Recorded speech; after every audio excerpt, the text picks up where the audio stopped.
The glass doors of the boardroom gleamed under the fluorescent lights, but for Amara Cole, they might as well have been a brick wall. She stood there, clutching her meticulously prepared proposal, her heart pounding like a drum in her chest. The men inside, suits crisp, voices low, didn't even glance her way. "You're not on the list, Miss Cole," the assistant said, her tone clipped, eyes flicking to Amara's worn blazer, as if it explained everything. The hallway was cold, sterile, the kind of place that swallowed dreams whole. Amara's jaw tightened. She'd spent months perfecting her pitch, crunching numbers late into the night, her tiny apartment littered with coffee cups and spreadsheets. She wasn't just a junior analyst. She was the one who'd spotted the flaw in their merger plan, the one who'd stayed late to fix their mistakes. But the boardroom? That was for executives only.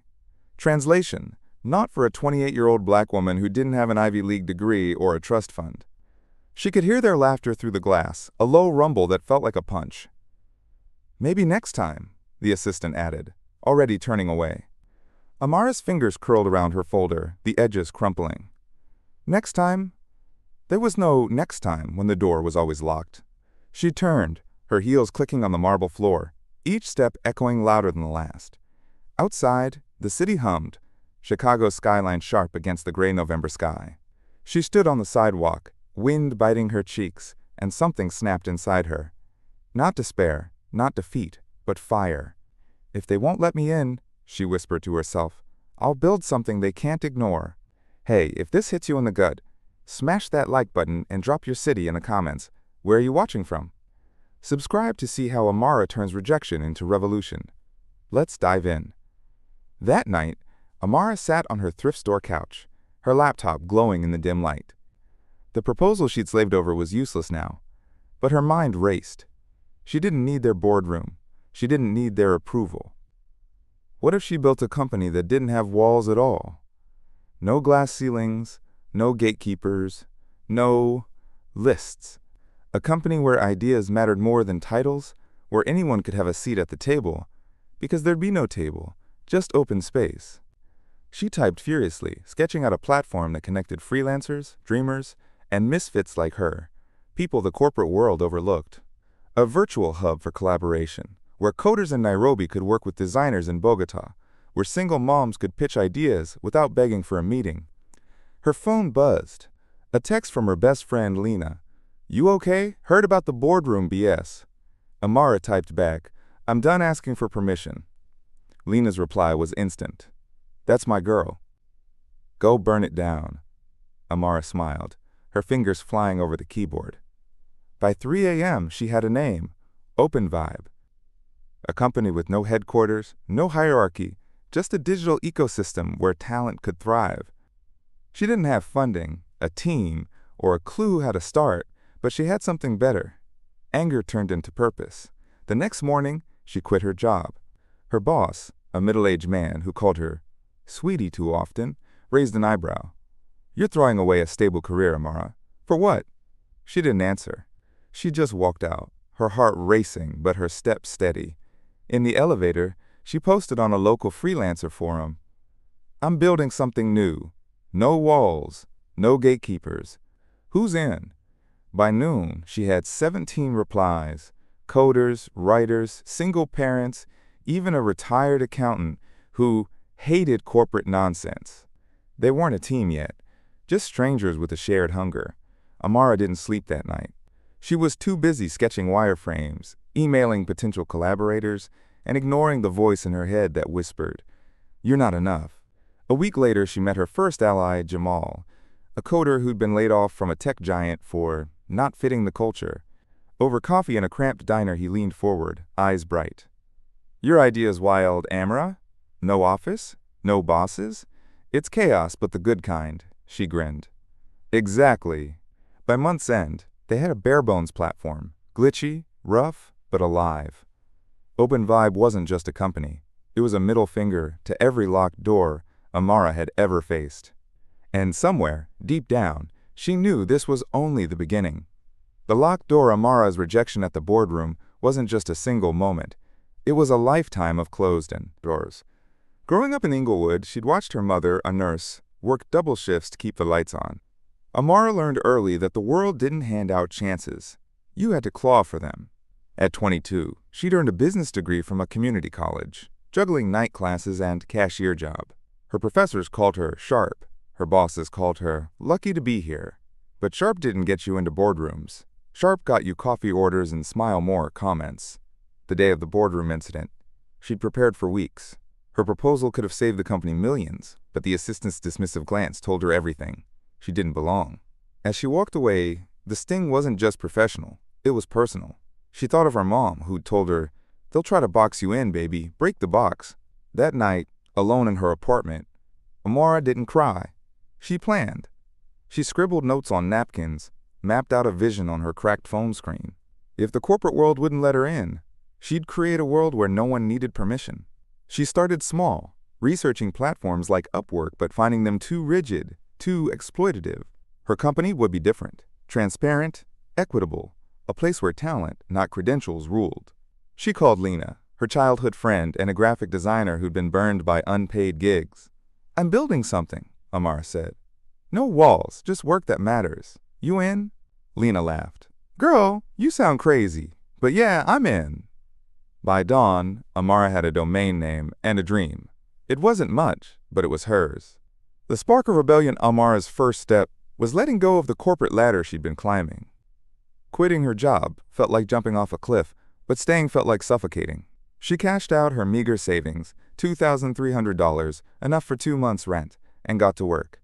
Her apartment became her war room, walls covered in sticky notes and flowcharts. She didn't want a company with cubicles or corner offices. OpenVibe would be a digital cooperative, a platform where freelancers could pitch projects, collaborate, and get paid fairly without middlemen skimming profits. She posted on every forum she could find, Reddit, LinkedIn, even obscure Slack channels. Building a platform for the overlooked. No gatekeepers. Join me. Responses trickled in, some skeptical, some curious.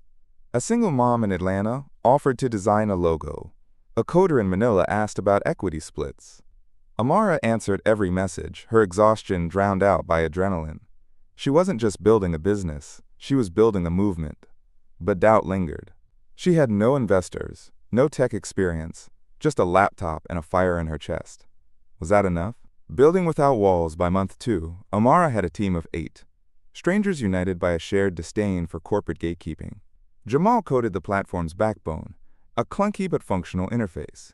Lena designed a sleek logo, a vibrant circle, no edges, symbolizing openness. They worked from coffee shops, living rooms, and late-night Zoom calls. Their office, a Discord server, buzzing with ideas. Amara set ground rules. No hierarchies, no unpaid work, and total transparency. Every collaborator got a stake in OpenVibe's future profits. The platform's beta launched quietly, connecting freelancers with small businesses.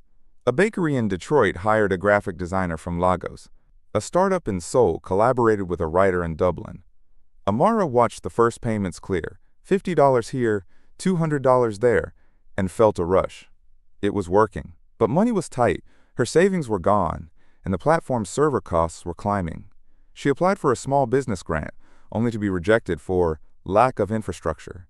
Infrastructure? She wanted to scream. That's the point.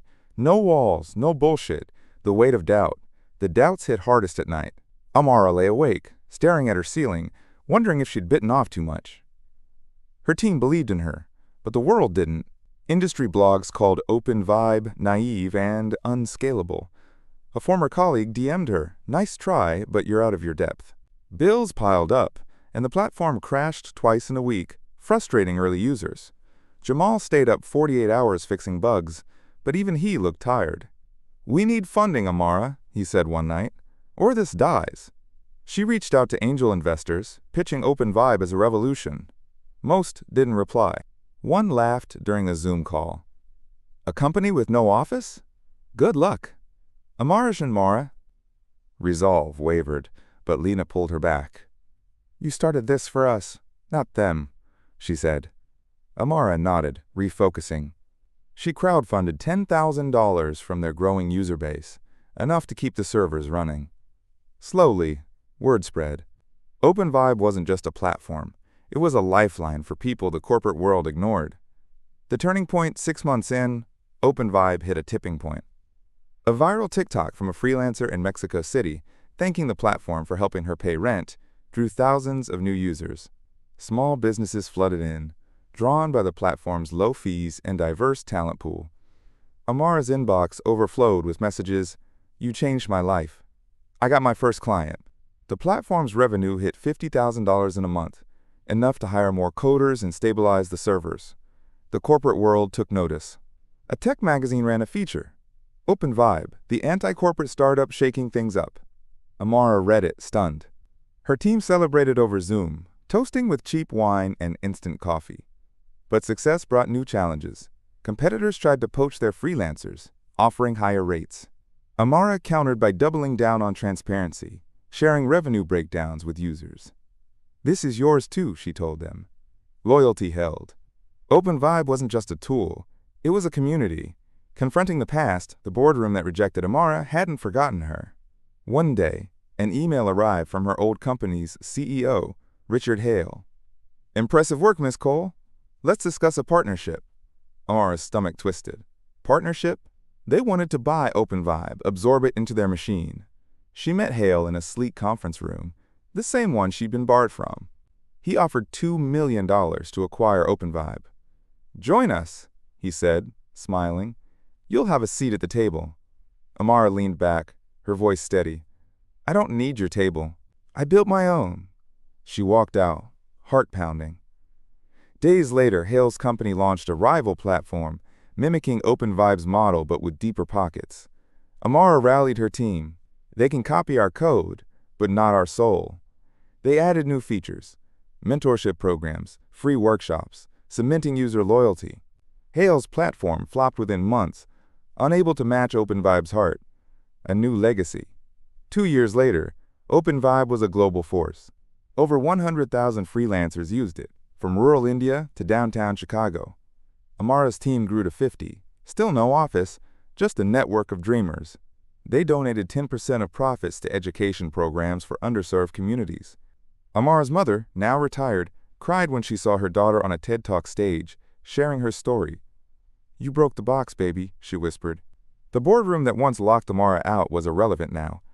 Her old company struggled, its mergers failing, while OpenVibe thrived. Amara didn't gloat. She was too busy planning the next phase, a fund for freelancers facing hardship. At a team meeting, Jamal raised a glass. "To no walls," he said. Amara smiled. "To no limits." The world was watching, and she'd built something unstoppable. A company that didn't just succeed, but changed lives, proving that kindness, resilience, and justice could rewrite the rules. N.